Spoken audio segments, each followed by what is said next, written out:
This is how white oppressive forces dumbed down and negatively steered the African American culture. There's a condition called the Dunning-Kruger effect. This is when people are too mentally inept to realize how mentally inept they in fact are. In layman's terms, it's when people are too dumb to realize they're dumb. But the official definition is that the Dunning-Kruger effect is a unconscious incompetence in which people overestimates their intelligence. People with this condition can be made to believe idiotic things. When those in position of power wants to dumb down the collective minds and negatively steer the culture of a targeted population, they feed idiotic ideologies into their communities with the expectation that those amongst them that are afflicted with this noted condition would accept the idiotic ideology and then start spreading it among themselves. They then provide national media platforms to only these dumb ones that have accepted the idiotic ideologies, and they deny it from the intelligent ones that speaks out against the idiotic ideologies.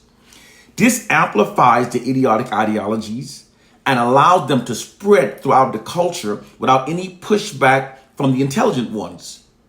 Then with time, those idiotic ideologies become normalized within the culture.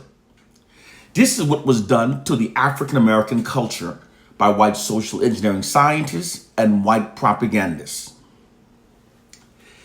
It's the true reason why millions of us now ignorantly calls ourselves niggers, ridiculously believe that we made it our own word, while we now glorify pimps, call our women bitches and hoes, sags our pants, and insist that we're not from Africa, but that we're instead the true indigenous Americans. It's also why millions of us continues to believe that a Bible that was brutally beaten into the blood-soaked minds of our ancestors by their ungodly enslavers contains the true words of God that will now set us free. All of these ideologies are idiotic, but they've been normalized by millions of African Americans. They keep us confused, divided, and our minds dumbed down. Keeping us within this condition is how they prevent us from being able to unify ourselves against white oppression. The African American culture has been negatively socially engineered by white oppressive forces. They negatively steer our culture while misleading us to believe that we're negatively steering ourselves. This is not some feeble attempt to absolve ourselves of our own responsibilities and shortcomings by wrongly blaming white people, as so many of you have been brainwashed to respond. It's the absolute truth. It's called structural cultural stupidity. Normalized cultural stupidity is the result of negative media social engineering. By constantly feeding idiotic ideologies into the black communities, then providing influential media platforms to only the ignorant ones who accept the idiotic ideologies, and by denying it from the intelligent ones that reject the idiotic ideologies, this emboldens the ignorant ones and allows the idiotic ideologies to prevail throughout the black communities, creating culture of stupidity. This is what was done to the African American culture. The hidden fact is that much of what millions of African Americans naively perceive as being our own ideologies and our own swagger are actually the result of negative social engineering by white oppressive forces. We African Americans are more susceptible to negative social engineering because we've been totally stripped of our true identity and culture during the enslavement of our ancestors. Most people naively believe that the media reflects our reality, but in truth, it's more often we that imitate what we see and learn from the media. A group's identity is shaped by the narratives that they're told about their group and by how they see their group repeatedly depicted within the media. People's behaviors aligns with the narrative that they've accepted as being true about their group.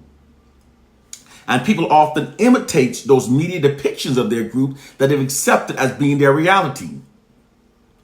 Therefore, those who writes of people's narratives and controls the people's media images controls their culture.